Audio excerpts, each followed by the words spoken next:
Orin DAFidi ẹ̀rìndínlógún. Ọlọ́run, pa mí mọ́ nítorí ìwọ ni mo gbẹ́kẹ̀mí lé. Ọkàn mi, ìwọ ti wí fún Olúwa pé ìwọ ni Olúwa mi.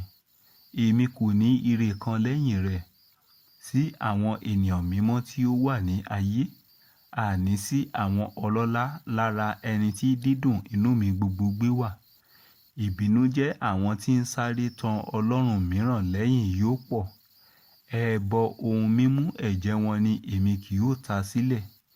Bẹ́ẹ̀ ni èmi kì yóò dá orúkọ wọn ní ẹnu mi. Olúwa ni ìpín ìní mi àti àgọ́ mi. Ìwọ ni ó mú ìlà mi dúró. Okùn títa ń bọ́ sí ọ̀dọ̀ mi ní ibi dáradára. Lóòótọ́ èmi ni ogun rere. Èmi ó fi ìbùkún fún Olúwa, ẹni tí ó ti fún mi ní ìmọ̀. Ọkàn mi pẹ̀lú kọ́ mi ní wákàtí òru.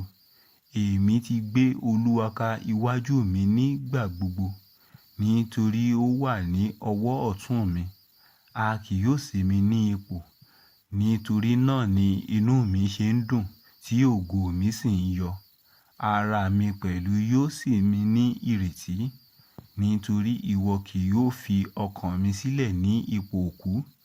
Bẹ́ẹ̀ ni ìwọ kì yóò jẹ́ kí ẹni mímọ́ rẹ kí ó rí ìdìbàjẹ́. Ìwọ ó fi ipa ọ̀nà ìyè hàn mí.